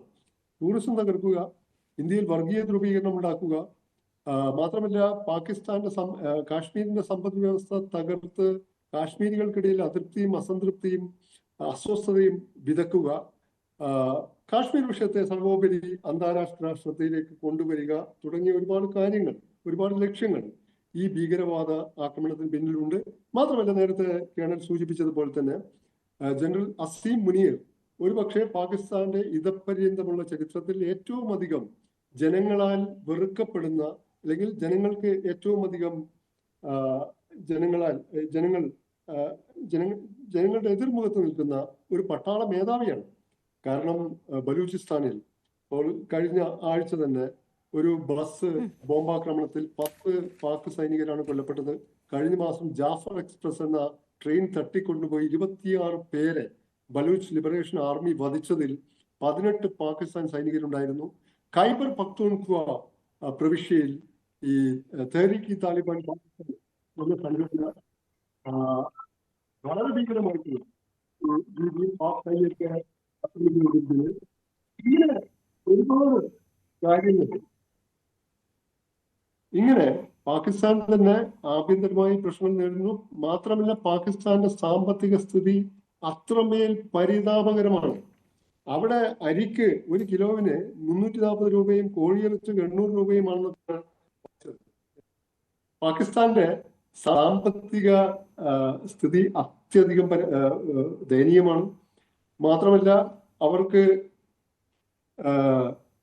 ഇപ്പോൾ കഴിഞ്ഞ ഗ്രേ ലിസ്റ്റിൽ financial action task force, Paris ആസ്ഥാനമായി പ്രവർത്തിക്കുന്ന അന്താരാഷ്ട്ര ഏജൻസിയാണ്. ആ ഏജൻസി 2012-2015 കാലത്ത് പാകിസ്ഥാനെ ഗ്രേ ലിസ്റ്റിൽ ഉൾപ്പെടുത്തിയിരുന്നു. 2018-22 കാലത്തും ഗ്രേ ലിസ്റ്റിൽ ഉൾപ്പെടുത്തിയിരുന്നു. വിദേശ നിക്ഷേപം വരില്ല, ഈ പറഞ്ഞ പോലെ വായ്പകൾ കിട്ടില്ല. അതുപോലെ ഗ്രേ ലിസ്റ്റിൽ ഉൾപ്പെടുത്താനുള്ള കാര്യങ്ങൾ ഇന്ത്യ ചെയ്യുന്നുണ്ട്. അതിന് വളരെ സോളിഡ് ആയിട്ടുള്ള എവിഡൻസ് വേണം. ആ എവിഡൻസ് ഉണ്ടാക്കാനുള്ള ശ്രമങ്ങളാണ്. അപ്പൊ ഇന്ത്യ ഇപ്പോൾ ഒരുതരം സ്ട്രാറ്റജിക് പേഷ്യൻസിലാണ്. എന്ന് വെച്ചാൽ ആക്രമണം, ഒരു തിരിച്ചടി ഉണ്ടാവില്ല എന്ന് ആരും പറയുന്നില്ല. പക്ഷെ ഈ പാക് സൈനിക മേധാവി അസീം മുനീർ ഒരു ചെറിയ യുദ്ധം ആഗ്രഹിക്കുന്നുണ്ട്. കാരണം മനസ്സിലായി. പാകിസ്ഥാനിലെ അതെ, തീർച്ചയായും ഞാൻ തിരികെത്താം. ഈ ജനസംഖ്യ സ്ട്രാറ്റജിക് പേഷ്യൻസിനെ കുറിച്ചാണ് ഞാൻ ആ ഒരു വാക്കിൽ നിന്ന് തന്നെ ഞാൻ തിരികെത്താം താങ്കളിലേക്കും. കോൺഗ്രസ് നേതാവ് അഡ്വക്കേറ്റ് വസന്ത് തെങ്ങുവിളി, സുരക്ഷാ വീഴ്ച ഉണ്ടായിട്ടുണ്ട്, അത് പരിശോധിക്കണം എന്ന് CPM പോളിറ്റ് ബ്യൂറോ ഇന്ന് കൂടി എടുത്തിരിക്കുന്ന നിലപാട് അതാണ്. കോൺഗ്രസിനെ സംബന്ധിച്ചിടത്തോളം കോൺഗ്രസ് ആ നിലപാടിൽ നിൽക്കുകയും പക്ഷേ ഒരു പക്ഷേ ആ തരത്തിലുള്ള കടുത്ത പരാമർശങ്ങൾ വേണ്ട ഇങ്ങനെ ഒരു സാഹചര്യത്തിൽ എന്ന് ആഭ്യന്തരപരമായിട്ട് തന്നെ കോൺഗ്രസിനകത്ത് നിർദ്ദേശം ഉണ്ടായിട്ടുണ്ട് എന്ന തരത്തിലുള്ള മാധ്യമ വാർത്തകളൊക്കെ വന്നതാണ്. സ്വാഭാവികമായിട്ടും കോൺഗ്രസും ഇപ്പോൾ ഫോക്കസ് ചെയ്യുന്നത് ഒരു സ്ട്രാറ്റജിക് പേഷ്യൻസ് നടത്തുകയാണ് രാജ്യം. അതുകൊണ്ട് ഇത്തരം വിഷയങ്ങളിൽ നിന്ന് മാറി നിൽക്കുക, പകരം ഈ സ്ട്രാറ്റജിക് പേഷ്യൻസ് ഏത് തരത്തിലായിരിക്കും രാജ്യം മുന്നോട്ട് കൊണ്ടുപോകുക എന്നുകൂടിയാണ് കോൺഗ്രസ് കരുതുന്നത്. നോക്കൂ അപർണ, ഇപ്പോൾ പാകിസ്ഥാനിൽ നിന്ന് നമ്മൾ കേൾക്കുന്നത് പേടിച്ചു വിറച്ചവന്റെ പേപറച്ചിലാണ്. പിച്ചും പേയും വിളിച്ചു പറയൽ മാത്രമാണ് പാകിസ്ഥാനിൽ നിന്ന് ഇപ്പോൾ കേൾക്കാൻ സാധിക്കുന്നത്. അത് സ്വാഭാവികമായി നമ്മൾ എടുത്തു വരുന്ന സ്ട്രാറ്റജിക് മുന്നേറ്റങ്ങളുടെ ഭാഗമാണ് എന്നതിൽ സംശയമില്ല. അങ്ങ് ചോദിച്ചതുപോലെ ഞങ്ങളാണ്, കോൺഗ്രസ് വർക്കിംഗ് കമ്മിറ്റിയാണ് ഏറ്റവും ആദ്യം പാക് സ്പോൺസേഡ് ടെററിസ്റ്റിക് അറ്റാക്ക് ആണ് എന്ന് ഈ രാജ്യത്ത്, ഈ ലോകത്ത് വിളിച്ചു പറയുന്നത്. ഈ അറ്റാക്ക് ഉണ്ടായതിന്റെ പിറ്റേ ദിവസം തന്നെ ഡൽഹിയിൽ ACC ആസ്ഥാനത്ത് വിളിച്ചു ചേർത്ത കോൺഗ്രസിന്റെ വർക്കിംഗ് കമ്മിറ്റി, കോൺഗ്രസ് വർക്കിംഗ് കമ്മിറ്റിയാണ് കോൺഗ്രസിനെ സംബന്ധിച്ച് ഏറ്റവും ഉന്നതാധികാര ബോഡി. ആ ബോഡി ചേർന്ന് ഞങ്ങൾ പുറത്തിറക്കിയ സർക്കുലർ വളരെ കൃത്യമായി പറയുന്നുണ്ട് ഇത് പാക് സ്പോൺസേഡ് ടെററിസം ആണെന്നും അതിനെ ഒരു തരത്തിലും വെച്ചുറപ്പിക്കാനാവുന്നതല്ലെന്നും മറ്റെന്തൊക്കെ പരാമർശങ്ങൾ പറയാനുള്ളപ്പോൾ തന്നെയും ഈ വിഷയത്തിൽ സർക്കാരിനൊപ്പം അടിയുറച്ചു നിൽക്കുക എന്നുള്ളതാണ് ഞങ്ങളുടെ നിലപാടെന്നും. കാരണം അവിടെ ഹിമാൻഷി അടക്കം രക്തം ചിന്തിയവരുടെ, സ്വന്തപ്പെട്ടവരെ നഷ്ടപ്പെട്ടവരുടെ, വിധവയാക്കപ്പെട്ടവരുടെ, അനാഥരാക്കപ്പെട്ട ഒരുപാട് പേരുടെ രക്തം, അവരുടെ മൗനം ആ താഴ്വരയിൽ തളം കെട്ടി നിൽപ്പുണ്ട് എന്ന് ഞങ്ങൾക്ക് ബോധ്യമുണ്ട്. ആ മൗനത്തെ ഭേദിക്കണമെങ്കിൽ, ആ രക്തത്തിന് ഒരു ഒഴുക്കുണ്ടാവണമെങ്കിൽ, അവിടെ തളം കെട്ടി നിൽക്കുന്ന രക്തം ഭേദിച്ച് അതിന്റെ ദിശയിലേക്ക് പറഞ്ഞു വിടണമെങ്കിൽ അതിന് മറുപടി ഉണ്ടായേ സാധിക്കുകയുള്ളൂ. ആ മറുപടി ഒരു യുദ്ധത്തിലേക്ക് പോകണമെന്ന് കോൺഗ്രസിനെ പോലെ പ്രോഗ്രസീവായി ചിന്തിക്കുന്ന ഒരു പാർട്ടി പറയില്ല, ഒരു പാർട്ടി ആഗ്രഹിക്കുകയുമില്ല. പക്ഷേ നമ്മുടെ മണ്ണിൽ കടന്നു വന്നവർക്ക്, ആ കടന്നു വരാൻ അവസരം ഉണ്ടാക്കി കൊടുത്തവർക്ക് കൃത്യമായ മറുപടി കൊടുക്കണം എന്നതിൽ സംശയമില്ല. ഇന്ന് അങ്ങ് പറഞ്ഞതുപോലെ CPM അങ്ങനെ നിലപാട് പറഞ്ഞിട്ടുണ്ടാവാം. ഞങ്ങളെ സംബന്ധിച്ച് ഞങ്ങൾ കൃത്യമായി പറഞ്ഞു കഴിഞ്ഞു. ഇപ്പോൾ നിലവിൽ സർക്കാരും സർക്കാരിന്റെ അനുചരന്മാരും എന്താണ് ചെയ്യുന്നത്? അവർ ചെയ്യുന്നത് ഇതിന് കോൺഗ്രസിനെ എങ്ങനെയെങ്കിലും വിമർശിക്കാം, ഈ കിട്ടിയ അവസരത്തിൽ കോൺഗ്രസിന്റെ വെക്കിട്ട് കയറി കളഞ്ഞേക്കാം എന്നുള്ള നിലപാടിലാണ് ഇവർ സ്വീകരിക്കുന്നത്. പക്ഷെ ഞങ്ങൾക്ക് 2008 നവംബർ മാസം 23-ാം തീയതി മുംബൈയിൽ ആക്രമണം നടക്കുമ്പോൾ, 26-ാം തീയതി മുംബൈയിൽ ആക്രമണം നടക്കുമ്പോൾ ആ ആക്രമണത്തിന്റെ ഭാഗമായി നമ്മുടെ സൈന്യം തന്നെ ഈ ഭീകരരുമായി ഏറ്റുമുട്ടിക്കൊണ്ടിരിക്കുന്ന 29-ാം തീയതി രാവിലെ ഗുജറാത്തിൽ പത്രസമ്മേളനം വിളിച്ചു ചേർത്ത് സർക്കാർ രാജിവെക്കണം എന്ന് പറഞ്ഞ് പ്രതിക്കൂട്ടിൽ നിർത്താൻ വേണ്ടി ഞങ്ങൾ നരേന്ദ്രമോദി അല്ലല്ലോ നവംബർ 30-ാം തീയതി രാവിലെ പത്രപരസ്യങ്ങൾ മുഴുവൻ ഇത് കോൺഗ്രസ് ഗവൺമെന്റിന്റെ പരാജയമാണ് എന്ന് വരുത്തി തീർക്കാൻ വേണ്ടി പെയ്ഡ് പത്രപരസ്യം കൊടുക്കാൻ ഞങ്ങളുടെ പേര് BJP എന്നല്ലല്ലോ. ഇവരേതായാലും ഞങ്ങളെ പോലെ ആ ആക്രമണത്തിന്റെ പിറ്റേ ദിവസം മൻമോഹൻ സിംഗ് വിളിച്ചു ചേർത്ത് രാജി എഴുതി മേടിച്ചതുപോലെ, അന്നത്തെ പ്രധാനമന്ത്രി രാജി എഴുതി മേടിച്ചതുപോലെ, സുരക്ഷാ മിനിസ്റ്ററിന്റെ കയ്യിൽ നിന്ന് രാജി എഴുതി മേടിച്ചതുപോലെ, പ്രതിരോധ മന്ത്രിയിൽ നിന്ന് രാജി എഴുതി മേടിച്ചതുപോലെ ഇവർ രാജി എഴുതി മേടിക്കുമെന്ന് ഞങ്ങൾ പ്രതീക്ഷിക്കുന്നില്ല. അതിന്റെ ആവശ്യവുമില്ല. അമിത്ഷാ അവിടെ തന്നെ ഇരിക്കട്ടെ. ഇപ്പൊ പക്ഷേ കേന്ദ്ര സർക്കാരിനെ സംബന്ധിച്ച് സ്വീകരിച്ചു വരേണ്ട ചില നയങ്ങളുണ്ട്. ഒന്ന് ഈ സമയത്ത് രാജ്യം ഒറ്റക്കെട്ടായി നിൽക്കുക എന്നുള്ള സന്ദേശമാണ് നൽകേണ്ടത്. അതിന് വിപരീതമായി പ്രവർത്തിക്കുന്നവർ ആരാണ്? അതിന് വിപരീതമായി പ്രവർത്തിക്കുന്നത് BJPയുടെ അനുചരന്മാരാണ്, BJPക്കാരാണ്, BJPയിൽ നരേന്ദ്രമോദിയുടെ അനുചരന്മാരാണ്. ആരാണ് ഈ പറയുന്ന ശവശരീരങ്ങൾ മറവ് ചെയ്യുന്നതിന് മുമ്പ്, ശവദാഹം കഴിയുന്നതിന് മുമ്പ്, ഉറ്റവരുടെ ബന്ധുക്കളുടെ ശവദാഹത്തിന്റെ പുക പടലങ്ങൾ ഭാരതത്തിൽ നിന്നും മാറുന്നതിന് മുമ്പ് ബീഹാറിൽ പോയി ഇലക്ഷൻ റാലിയിൽ പ്രസംഗിക്കാൻ പോയതാരാണ്? കേരളത്തിൽ വന്ന് ഇന്ത്യ മുന്നണി എന്ന് ഇന്ത്യൻ പ്രധാനമന്ത്രി തന്നെ വിളിച്ച് പ്രതിപക്ഷത്തെ അധിക്ഷേപിക്കാൻ ശ്രമിച്ചതാരാണ്? അപ്പൊ ഞങ്ങൾ ആ പണിയൊന്നും ചെയ്യുന്നവരല്ല. പിന്നെ ഈ ചർച്ചയിൽ ആരാണ് എന്ന് എനിക്കറിയില്ല. തൊട്ടു മുമ്പ് ആരോ പറഞ്ഞു ജയശങ്കർ. നല്ല കാര്യമാണ്, ജയശങ്കർ അന്താരാഷ്ട്ര തലത്തിൽ വിദേശകാര്യമന്ത്രി പറഞ്ഞു അത്രയും. ഏത് ഞങ്ങളെ ഉപദേശിക്കാൻ വരണ്ട, ഞങ്ങൾ വേണമെങ്കിൽ ഞങ്ങളുടെ കൂടെ you can join our team or keep silence. അത് നല്ല കാര്യമാണ്, ആ നിലപാടാണ്. പക്ഷെ അങ്ങനെ ഒരാളും, ഒരു പ്രധാനമന്ത്രി പോലും പറഞ്ഞത് ഇതുവരെ കേട്ടിട്ടില്ല എന്നൊക്കെ പറഞ്ഞാൽ അദ്ദേഹം ഏത് ചരിത്രമാണ് പഠിച്ചത്, ഏത് വിദേശകാര്യ വിദഗ്ധതയാണ് അദ്ദേഹം പഠിച്ചതെന്ന് എനിക്കറിയില്ല.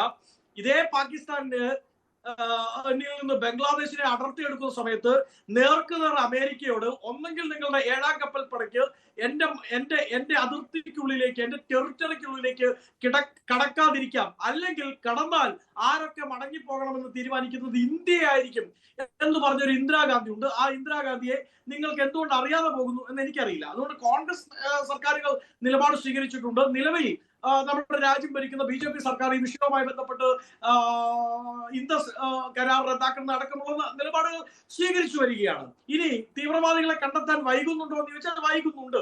അവിടെ സുരക്ഷാ വീഴ്ച ഉണ്ടായിട്ടുണ്ടോ എന്ന് ചോദിച്ചാൽ ഉണ്ടായിട്ടുണ്ട്. കാര്യം രാഷ്ട്രീയ റൈഫിളിന് ഒരു സെക്ടറിന് ചുമതല ഉണ്ടായിരുന്നിടത്ത് 2 സെക്ടറിന് ചുമതല കൊടുത്തിരിക്കുന്നു. അവിടെ തിരിച്ചൊരു വെടി ഉതിർക്കാൻ പോലും, ഇത്രമാത്രം ടൂറിസ്റ്റുകൾ വരുന്ന ഒരു സ്ഥലത്ത് തിരിച്ചൊരു വെടി ഉതിർക്കാൻ പോലും ആരും ഉണ്ടായിരുന്നില്ല. വീഴ്ചയാണ്. പക്ഷെ ഇതൊക്കെ ചർച്ച ചെയ്യാനുള്ള സമയം ഇതല്ല എന്നാണ് കോൺഗ്രസ് കാണുന്നത്. ഞങ്ങൾ ഇപ്പൊ BJP ആവട്ടെ, ഇനി ഒരിക്കലും സംഭവിക്കില്ലെങ്കിൽ പോലും കമ്മ്യൂണിസ്റ്റ് പാർട്ടി ആവട്ടെ, അല്ലെങ്കിൽ ആരുമായിക്കോട്ടെ, രാജ്യം ഭരിക്കുന്നത് ആരുമായിക്കോട്ടെ, ഇപ്പോൾ രാജ്യത്തിനെതിരായി ഒരു പോരാട്ടം, ഭക്ഷണത്തിന് പോലും വേറെയുള്ളവരുടെ മുമ്പിൽ പോയി പിച്ച തണ്ടുന്ന ഒരു രാജ്യം പാകിസ്ഥാൻ, രാജ്യത്തിനെതിരായ ഒരു പോരാട്ടവുമായി ഇറങ്ങി പുറപ്പെടുമ്പോൾ രാജ്യത്തെ ഈ പറയുന്ന അണുവായുധമടക്കമുള്ളവ ഞങ്ങളുടെ കയ്യിലുണ്ട് എന്ന് ഉമ്മാക്കി കാണിച്ച് പേടിപ്പിക്കാൻ നോക്കുമ്പോൾ ആ സർക്കാരിനൊപ്പം അടിയുറച്ചു നിൽക്കുക എന്നുള്ളതാണ് കോൺഗ്രസിന്റെ നിലപാട്. ഇനി ഒരു കാര്യം കൂടി, അവസാനത്തെ 10 സെക്കൻഡ് കൂടി. ഈ പാകിസ്ഥാനി അണുവായുധത്തിന്റെ കഥയൊക്കെ പറയുന്നുണ്ടല്ലോ, പക്ഷെ അവരങ്ങനെ ചുമ്മാ ട്വിറ്ററിൽ ട്വീറ്റ് ചെയ്യാനും ഫേസ്ബുക്കിൽ പോസ്റ്റ് ഇടാനും 5-6 ലൈക്ക് വാരി കൂട്ടാനും ഒക്കെ നല്ലതാണ്. പക്ഷേ അങ്ങനെ അവർ ചിന്തിച്ചാൽ പിന്നെ പാകിസ്ഥാൻ എന്ന് പറയുന്ന രാജ്യം ചരിത്രത്തിൽ മാത്രമായിരിക്കും അവശേഷിക്കുക, നാമാവശേഷമാവുന്ന രീതിയിലുള്ള. ഞാൻ തിരികെ എത്താം. ഇതിനുള്ള മറുപടി പി ശ്യാംരാജ്, BJP നേതാവ്. തീവ്രവാദികളെ എന്തുകൊണ്ട് ഇതുവരെ പിടിച്ചിട്ടില്ല? സുരക്ഷാ വിഷയം ഉണ്ടായില്ലേ? അതിന് ഉത്തരമുണ്ടോ? ഇങ്ങനെ പല കാര്യങ്ങളുണ്ട്. ഇതൊന്നും ഞങ്ങൾ ഇപ്പോൾ ചോദിക്കാൻ പോകുന്നില്ല എന്ന് കോൺഗ്രസ് പറയുന്നു. ഞങ്ങളൊന്നും ഇപ്പോഴതല്ല പറയുന്നത്. പക്ഷേ BJP ചെയ്യുന്നത്, BJP ബീഹാർ തെരഞ്ഞെടുപ്പ് കൂടുതൽ ഫോക്കസ് ചെയ്തുകൊണ്ട് നിൽക്കുന്നു. ഇനി അങ്ങനെ ഒരു പ്രചാരണം നടത്തുകയാണെന്ന് ചോദ്യം വരുമ്പോൾ അതിൽ നിന്ന് രക്ഷപ്പെടാൻ വേണ്ടി കോൺഗ്രസ് കണ്ടില്ലേ ഈ തരത്തിലൊക്കെ രാജ്യം ഇങ്ങനെ ഒരു പ്രതിസന്ധിയിൽ നിൽക്കുമ്പോൾ കോൺഗ്രസ് ഈ തരത്തിൽ ചോദ്യം ചോദിക്കുകയാണ്. അതിപ്പോഴാണോ ചോദിക്കേണ്ടതെന്ന് ചോദിച്ചുകൊണ്ട് ഇത് ഒരു തിരിച്ചാക്രമണം ആഭ്യന്തരമായിട്ട് നടത്താൻ BJP ശ്രമിക്കുന്നു. രാഷ്ട്രീയപരമായിട്ട് ചില ഒരു കളി കളിക്കാൻ BJP വിചാരിച്ചപ്പോൾ കോൺഗ്രസ് ഇല്ല ആ കളിക്ക് എന്ന് പറഞ്ഞുകൊണ്ട് ഞങ്ങൾ മാറി നിൽക്കുകയാണ് എന്നാണ് പറയുന്നത്. രാജ്യം നടത്തുന്ന സ്ട്രാറ്റജി പേഷ്യൻസ്, സൈനിക ഓപ്പറേഷൻസുകൾ, നയതന്ത്ര ഇടപെടൽ, അത് മറ്റു വിഷയമാണ്. BJP ഈ വിഷയത്തിനകത്ത്, രാജ്യത്തിനകത്ത് നടത്തുന്ന നിലപാടുകളും പ്രസ്താവനകളും ഒക്കെ രാഷ്ട്രീയമാണ്. അതാണ് കോൺഗ്രസ് പറയുന്നത്. മറുപടി.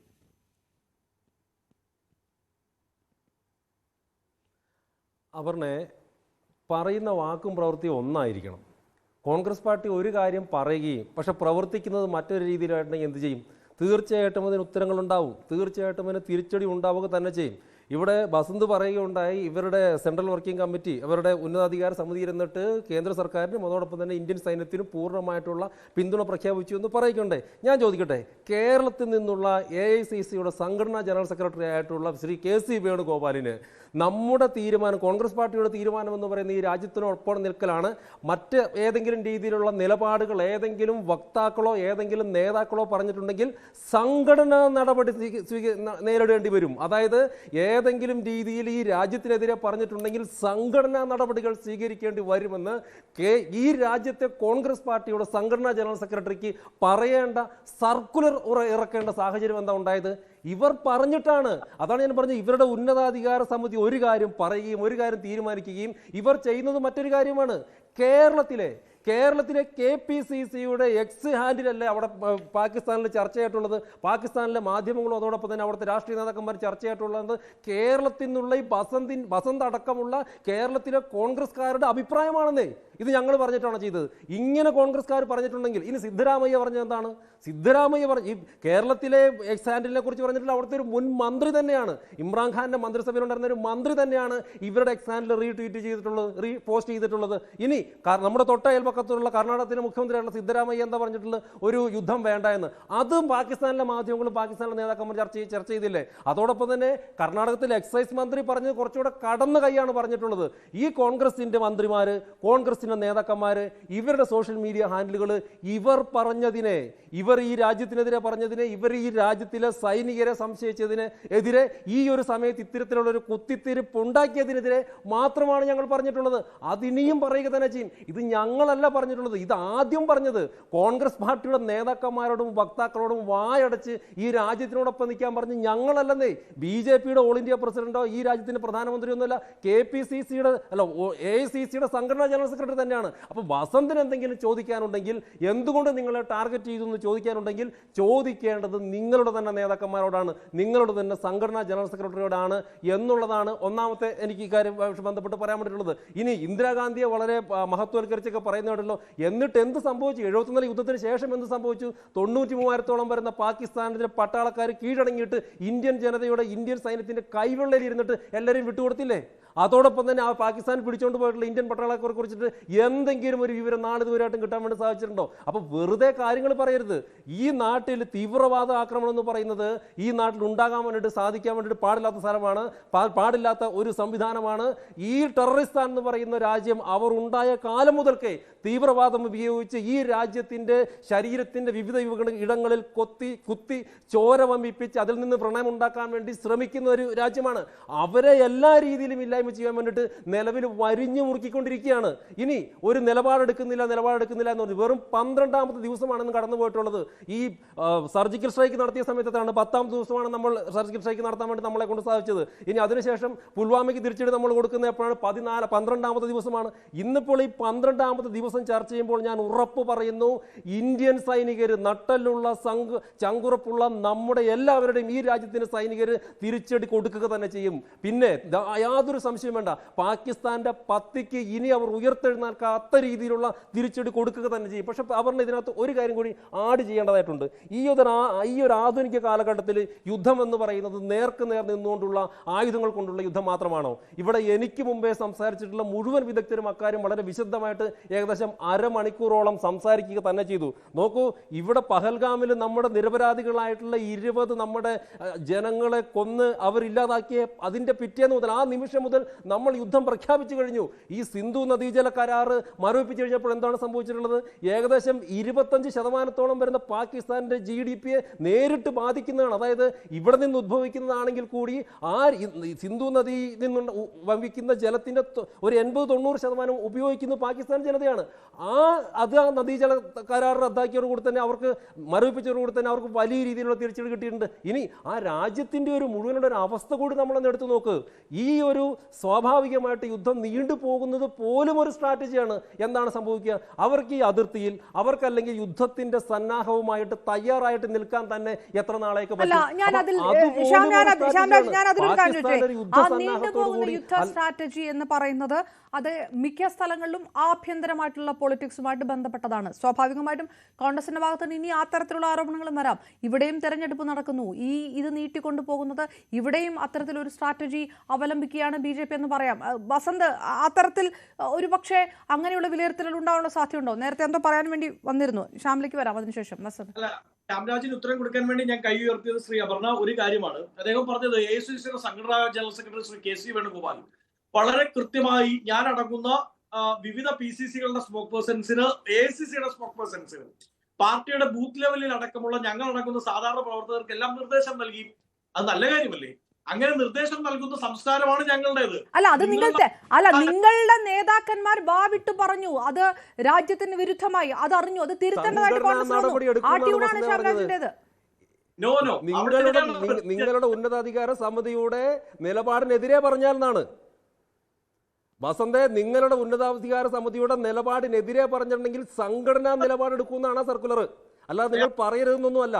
ഇനി ഒരു യുദ്ധകാലത്ത് രാജ്യത്തിനെതിരെ പറയരുന്ന സർക്കുലർ ഇറക്കേണ്ട ഗതികേട് നിങ്ങൾക്കുണ്ടായോ? നിങ്ങൾ ദേശീയ പാർട്ടിയാണെന്നല്ലേ അവകാശപ്പെടുന്ന പാർട്ടിയല്ലേ? നിങ്ങൾ അങ്ങനെ ഒരു ഗതികേടിലോട്ട് നിങ്ങൾ എത്തിയിട്ടുണ്ടോ? ഇത് 2ാമത്തെ സർക്കുലറാണ്. ഇത് ആദ്യം നിങ്ങളുടെ ആളുകൾ തീരുമാനിച്ചു, നിങ്ങളുടെ ഉന്നതാധികാര സമിതി ഇരുന്ന് തീരുമാനിക്കുന്നു, ഈ സമയത്ത് പൂർണ്ണമായിട്ടുള്ള പിന്തുണ കൊടുക്കുന്നു. അതിനെതിരെ നിങ്ങളുടെ ആളുകൾ പറഞ്ഞപ്പോൾ ആ സമയത്താണ് 2ാമത്തെ സർക്കുലർ വന്നിട്ടുള്ളത്. ഇനി അങ്ങനെ പറയരുതെന്ന് പറഞ്ഞ് നിങ്ങളുടെ വായടപ്പിക്കുകയാണ് ചെയ്തിട്ടുള്ളത്. ആദ്യമായിട്ട് വന്നിട്ടുള്ള സർക്കുലർ ഒന്നും അല്ലത്. അത് നിങ്ങളോട് നിങ്ങൾ ഇനിയെങ്കിലും പറയരുത് എന്നുള്ള ഒരു സർക്കുലറാണത്. വഴങ്ങാമോ? ആദ്യത്തെ CWCയുടെ സർക്കുലർ 3 പേജ് വരുന്ന CWC സർക്കുലർ അങ്ങ് വായിക്കുന്നതിന് മുമ്പ് വായിച്ച ആളാണല്ലോ ഞാൻ. രണ്ടാമത് ശ്രീ KC വേണുഗോപാൽ പുറപ്പെടുവിക്കുന്ന സർക്കുലർ 1.5 പേജോളം വരുന്നതാണ്. ഞാൻ കൃത്യമായ ഒരു കാര്യം പറയാം. ഞങ്ങളെ സംബന്ധിച്ച് CWC ഒരു തീരുമാനമെടുക്കും. ഈ സമയത്ത് യാതൊരുവിധ രാഷ്ട്രീയ ലാഞ്ചനയുമുള്ള പ്രസ്താവനകൾ വരണ്ട, അത് ഞങ്ങളുടെ സംസ്കാരമാണ്. പക്ഷേ സുരക്ഷാ വീഴ്ച അടക്കമുള്ളവ ചൂണ്ടിക്കാണിക്കുന്ന കോൺഗ്രസ് നേതൃത്വം വിവിധ ഭാഗങ്ങളിൽ നിന്നും ഉണ്ടാവുന്നുണ്ട്. അത് തെറ്റാണെന്നൊന്നും പറയാൻ പറ്റില്ല. പക്ഷെ കോൺഗ്രസ് വർക്കിംഗ് കമ്മിറ്റി തീരുമാനിച്ചിരിക്കുകയാണ് ഇപ്പോൾ അതുപോലും പറയണ്ട എന്ന് പറഞ്ഞാൽ കോൺഗ്രസിന്റെ വിവിധ നേതാക്കൾ അത് പറയണ്ട എന്ന് തീരുമാനിക്കുന്നത് ഞങ്ങളുടെ സംസ്കാരമാണ്. എന്നാൽ കോൺഗ്രസ് വർക്കിംഗ് കമ്മിറ്റിയെ പാകിസ്ഥാൻ വർക്കിംഗ് കമ്മിറ്റി എന്ന് വിളിക്കുകയും ഇന്ത്യ സഖ്യത്തെ ഇന്ത്യ സഖ്യം എന്ന് വിളിക്കുകയും ചെയ്ത് നിങ്ങളുടെ പ്രധാനമന്ത്രി അടക്കമുള്ളവർ കോൾമയിൽ കൊള്ളുമ്പോൾ അതിനെ തടുക്കാൻ നിങ്ങൾക്ക് പറ്റുന്നില്ല. എന്തുകൊണ്ടാ? നിങ്ങളുടെ സംസ്കാരം അതാണ്, ഞങ്ങളുടെ സംസ്കാരം ഇതാണ്. ഇനി ഒരു കാര്യം കൂടി, ശ്യാംരാജ് പറഞ്ഞ 2 കാര്യങ്ങൾ, അങ്ങ് ഉയർത്തിക്കാണിച്ച 2 കാര്യങ്ങൾ. ഒന്ന്, കോൺഗ്രസിന്റെ കേരളത്തിൽ നിന്നുള്ള എക്സ് ട്വീറ്റ് അല്ലെങ്കിൽ ട്വിറ്ററിൽ വന്ന ട്വീറ്റ്. എന്താണ് അതിൽ പ്രശ്നം? എന്താ പ്രശ്നം?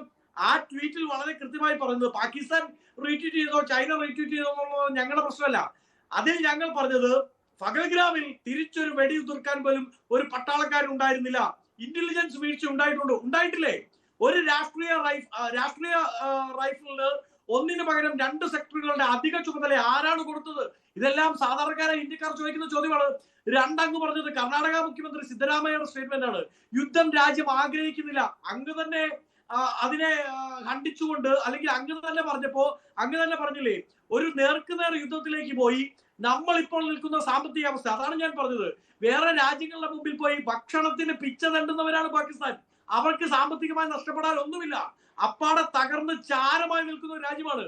പക്ഷെ നമ്മളെ സംബന്ധിച്ച് ഒരു ഡയറക്റ്റ് യുദ്ധത്തിലേക്ക് ഇറങ്ങി പുറപ്പെട്ടാൽ നഷ്ടപ്പെടാൻ ഒരുപാടുണ്ട്. നമ്മളൊരു 10-20 വർഷം പിറകിലേക്ക് നമ്മുടെ വികസനം ബൂമറാങ് പോലെ തിരിച്ചു വരും. അപ്പൊ സ്വാഭാവികമായും അതിനെപ്പറ്റിയാണ് സിദ്ധരാമയ്യ ആശങ്കപ്പെട്ടത്, പറഞ്ഞത്. അതിലെന്താ തെറ്റ്?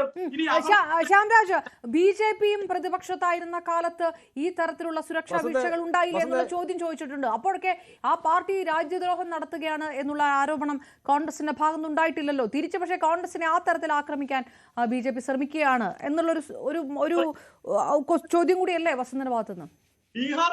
ബീഹാറിൽ പോകണം, ബീഹാറിൽ പോയി ബീഹാർ ഇലക്ഷനിൽ എങ്ങനെ ജയിക്കണം എന്ന്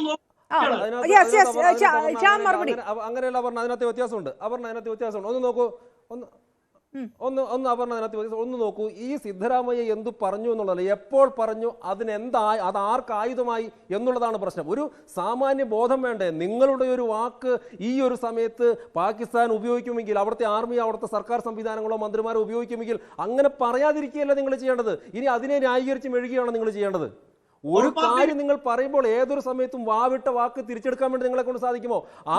ഒന്നല്ല അതാണ് ഞാൻ പറഞ്ഞത്. ഇത് ഞങ്ങളല്ല പ്രശ്നം, ഞങ്ങൾ മാത്രമാണ് പറഞ്ഞത്. അപർണ, ഇതിനകത്തൊരു കാര്യം മനസ്സിലാക്കേണ്ടത്, ഇത് പ്രശ്നം ആർക്കാണ്? ഈ പറയുന്ന KC വേണുഗോപാൽ ഇങ്ങനെ ഒരു സർക്കുലർ ഇറക്കേണ്ടി വന്ന അവസ്ഥ എന്താണ്? കോൺഗ്രസ് പാർട്ടിക്ക് മനസ്സിലായി. ഇത് കേവലം BJPയുടെ ആരോപണം മാത്രമോ BJP പറയുന്നത് മാത്രമല്ലെന്ന് കോൺഗ്രസ് പാർട്ടിയുടെ മുതിർന്ന നേതാക്കന്മാർക്ക് മനസ്സിലായി. ഇത് ഈ ചാനലുകളിൽ വന്നിരുന്നിട്ട് ഈ ബസന്ത് പറയുന്നവരല്ല കാര്യങ്ങള്. ഇത് പറയുന്നത് ശരിയല്ല. സിദ്ധരാമയ്യ വായടയ്ക്കണം, ഈ അവിടുത്തെ എക്സൈസ് മന്ത്രി വായ അടയ്ക്കണം, കേരളത്തിലെ എക്സാനിൽ കൈകാര്യം ചെയ്യുന്നവർ അടക്കമുള്ളത് മര്യാദ കാണിക്കണം എന്ന് ഇവരുടെ നേതാക്കന്മാർക്ക് മനസ്സിലായിന്ന്. അതാണ് വ്യത്യാസം എന്ന് പറയുന്നത്. ഇത് ഞങ്ങൾ മാത്രം പറയുന്നതല്ല, ഞങ്ങളൊരു രാഷ്ട്രീയമായിട്ടുള്ള ആരോപണം പറയുന്നതല്ല. ഒരു യുദ്ധസമാനമായിട്ടുള്ള ഒരു സാഹചര്യമുള്ള സമയത്ത് പറയേണ്ടവർ പറയുകയും ബാക്കിയുള്ളവർ വായടയ്ക്കുകയും ബാക്കിയുള്ള ആളുകൾ പിന്തുണ കൊടുക്കുകയും ചെയ്യുകയാണ് ചെയ്യേണ്ടത്. അതല്ലാതെ എതിർ രാജ്യങ്ങൾക്ക് ബുദ്ധിയും ബോധവും ഇല്ലാത്ത തീവ്രവാദത്തെ മാത്രം കയറ്റുമതി ചെയ്യുവാനും തീവ്രവാദത്തെ മാത്രം വളർത്താനും വേണ്ടിയിട്ട് കിടഞ്ഞു പരിശ്രമിക്കുന്ന, ഭക്ഷണമില്ലെങ്കിൽ പോലും വേണ്ട ഞങ്ങൾക്ക് തീവ്രവാദം വളർത്തിയാൽ മതി, വെള്ളമില്ലെങ്കിൽ പോലും വേണ്ട ഞങ്ങൾക്ക് തീവ്രവാദം വളർത്തിയാൽ മതി, വൈദ്യുതി ഇല്ലെങ്കിൽ പോലും പോകണം ഞങ്ങൾ തീവ്രവാദം വളർത്തിയാൽ മതി എന്ന് പറയുന്ന ഒരു രാജ്യത്തിന് ഈ രാജ്യത്തെ നേതാക്കന്മാരുടെ വാക്കുകൾ കടമെടുത്ത് അവിടെ പ്രചരിപ്പിക്കാൻ വേണ്ടി അവസരം കൊടുത്തില്ല കോൺഗ്രസ് പാർട്ടി. അതിനെ ഞങ്ങൾ പറയണ്ടേ? അതിനെ ഞങ്ങൾ മാത്രമാണ്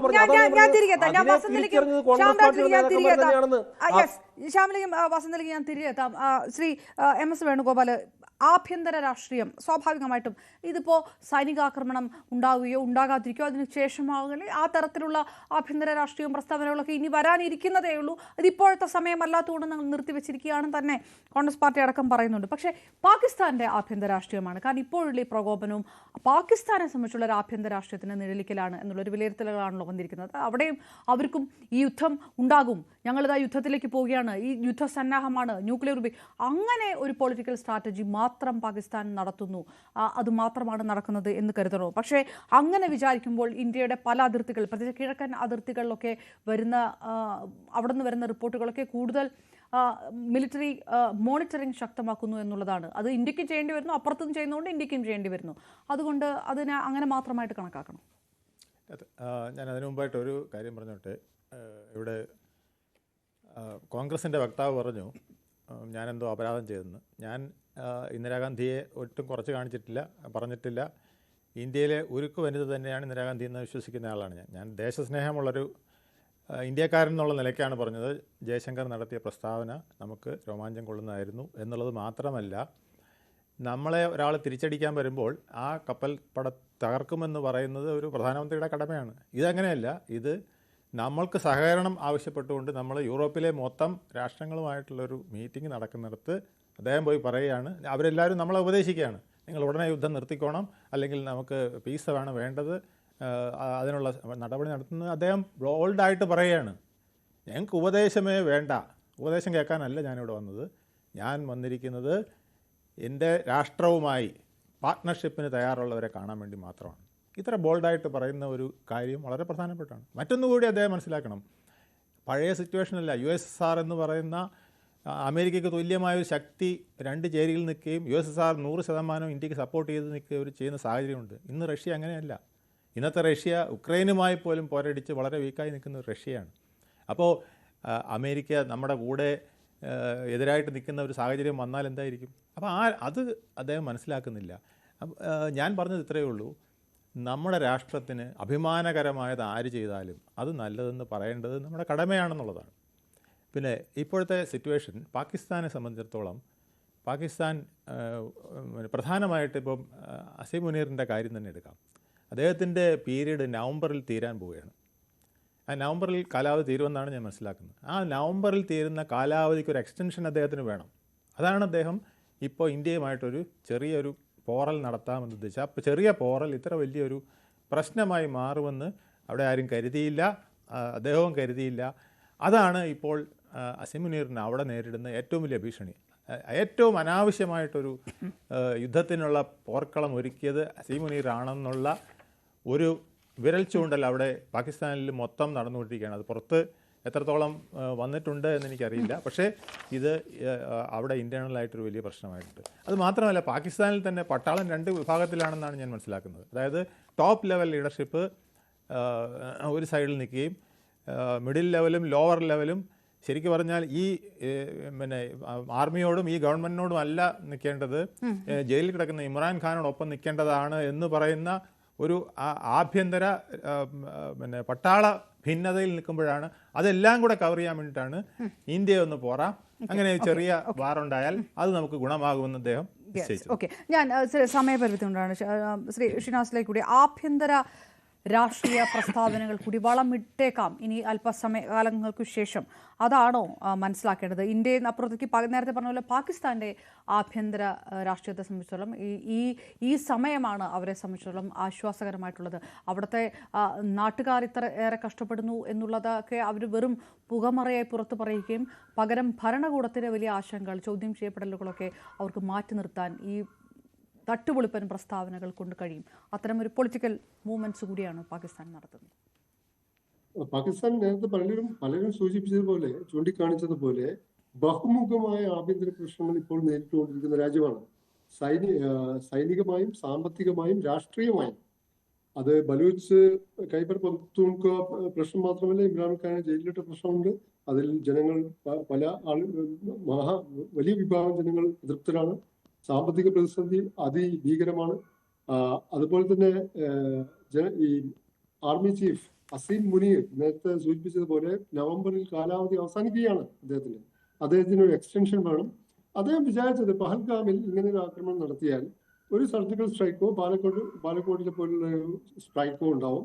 അപ്പോഴൊരു ഡോഗ് ഫൈറ്റ്, ഒരു ചെറിയ വളരെ ലിമിറ്റഡ് വോർ ഉണ്ടാവും എന്നൊക്കെയാണ് വിചാരിച്ചത്. അങ്ങനെ പാകിസ്ഥാനിലെ സൈനികവും സാമ്പത്തികവും രാഷ്ട്രീയവുമായിട്ടുള്ള പ്രശ്നങ്ങളിൽ നിന്ന് ജനശ്രദ്ധ തിരിച്ചുവിടുകയും പാകിസ്ഥാനിൽ ഒരു താൽക്കാലിക യൂണിറ്റി ഓഫ് പീപ്പിൾ ഉണ്ടാക്കുകയും സൈന്യമാണ് പാകിസ്ഥാന്റെ ഏക സംരക്ഷക സ്ഥാനത്തിരിക്കുന്നത് എന്ന് ഒക്കെ ബോധ്യപ്പെടുത്താനുള്ള ഒരു അടവായിട്ടാണ് തോന്നുന്നത്. പക്ഷെ ഇന്ത്യ നോൺ മിലിറ്ററി മെഷേഴ്സ് ഇത്രമാത്രം എടുക്കുമെന്ന് പാകിസ്ഥാൻ കരുതിയതേയില്ല.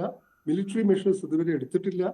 പക്ഷെ ഒരു കാര്യം നമ്മൾ മനസ്സിലാക്കേണ്ടത്, രണ്ട് രാജ്യങ്ങളും ന്യൂക്ലിയർ പവേഴ്സ് ആണ്. അപ്പോൾ ഇന്ത്യ എന്തായാലും തിരിച്ചടിച്ചില്ലെങ്കിൽ അത് ഇന്ത്യയുടെ ദൗർബല്യമായി. നോൺ മിലിറ്ററി മെഷേഴ്സ് പലതും എടുത്തു, നമുക്കറിയാം. ഇൻഡസ് വാട്ടർ ട്രീറ്റി സസ്പെൻഡ് ചെയ്തത് ഉൾപ്പെടെ. പക്ഷേ അത് സസ്പെൻഡ് ചെയ്തിട്ടേ ഉള്ളൂ. അതൊക്കെ പ്രതീകാത്മകമായ നടപടിയാണ്. ഇത് വാസ്തവത്തിൽ ഒരു മിലിറ്ററി, അതായത് ഒരു ന്യൂക്ലിയർ യുദ്ധം ഒരിക്കലും ഉണ്ടാവാൻ പോകുന്നില്ല. കാരണം അന്താരാഷ്ട്ര സമൂഹം അതിന് സമ്മതിക്കില്ല. ഇപ്പോ ജയശങ്കർ, യൂറോപ്യൻ യൂണിയൻ പറഞ്ഞല്ലോ, റെസ്ട്രെയിൻ, സംയമനം പാലിക്കുക, ഡയലോഗ് ആൻഡ് ഡിപ്ലോമസിയും ഡയലോഗുമാണ് വേണ്ടത്. അപ്പോൾ ജയശങ്കർ പറഞ്ഞു, ഉരുളക്കുപ്പേരി പോലെ ഉത്തരം കൊടുത്തു. പണ്ട് റഷ്യ 2022 റഷ്യ യുക്രൈൻ സംഘർഷം ആരംഭിച്ചപ്പോൾ ഇന്ത്യ ഒരു ന്യൂട്രൽ നിലപാട് സ്വീകരിച്ചതിനെ വിമർശിച്ചിരുന്നു. ഇന്ത്യ റഷ്യയിൽ നിന്ന് കുറഞ്ഞ വിലക്ക് എണ്ണ വാങ്ങരുതെന്ന് പറഞ്ഞിരുന്നു. അപ്പോൾ ജയശങ്കർ പറഞ്ഞത് ഉരുളക്കുപ്പേരി പോലെ തന്നെയാണ് മറുപടി കൊടുത്തിട്ടുണ്ട്. അതായത് നിങ്ങൾക്ക് യൂറോപ്പിലെ യുദ്ധങ്ങൾ ലോകത്തിന്റെ മൊത്തം പ്രശ്നങ്ങളാണ്. എന്നാൽ ലോകത്തിന്റെ മറ്റു ഭാഗങ്ങളിലെ പ്രശ്നങ്ങൾ നിങ്ങൾക്ക് പ്രശ്നങ്ങളേ അല്ല. ഇപ്പൊ ഇന്ത്യ പാകിസ്ഥാൻ എല്ലാം കൂടി ഉദ്ദേശിച്ചാണ് പറഞ്ഞത്. അപ്പോ ഇതെന്താണെന്ന് വെച്ചാൽ, ഇത് ഇന്ത്യ തിരിച്ചടിക്കും. പക്ഷേ ന്യൂക്ലിയർ അല്ലെങ്കിൽ ആണവായുധങ്ങൾ ഉപയോഗിച്ചായിരിക്കില്ല, കൺവെൻഷണൽ ആയിട്ട്. തീർച്ചയായിട്ടും. അതായത് അതാണ് പ്രതീകാത്മകമായ നടപടി മാത്രമല്ല, സൈനിക നടപടിയിലേക്ക് കൂടി ഇന്ത്യ കടക്കും, അങ്ങനെ തിരിച്ചടിക്കുമെന്നുള്ള പ്രതീക്ഷയാണ് രാജ്യത്തിനുള്ളത്. ഒപ്പം അത്തരം വിലയിരുത്തലുകളും വരുന്നു. പക്ഷേ അതുവരെയുള്ള ഒരു സ്ട്രാറ്റജിക് പേഷ്യൻസ് ആണ് ഇന്ത്യ നടത്തുന്നത്. അതിൽ പരിഭ്രാന്തരായിട്ടുള്ള, ഇന്ത്യയുടെ സൈനിക ശക്തിയിൽ പരിഭ്രാന്തരായിട്ടുള്ള പാകിസ്ഥാൻ നടത്തുന്ന പ്രകോപനങ്ങളൊക്കെ വെറും പ്രഹസനങ്ങളല്ലേ എന്ന് ചോദിച്ചപ്പോൾ 92% പ്രേക്ഷകരും അതെ എന്ന് തന്നെയാണ് അഭിപ്രായപ്പെട്ടിരിക്കുന്നത്. ഏതായാലും സമയപരിമിതി കൊണ്ട് വീണ്ടും അതിഥിയിലേക്ക് കടക്കാൻ കഴിയാതിരുന്നത് MS Venugopal, M Shinas, advocate Vasanthankumpilli, ഒപ്പം ശ്യാംരാജ്, ഒപ്പം നേരത്തെ കേണൽ ഡിനിയും ചർച്ചയിൽ പങ്കെടുത്തിരുന്നു. എല്ലാവർക്കും നന്ദി. പൂർണ്ണമാകുന്നു. നമസ്കാരം.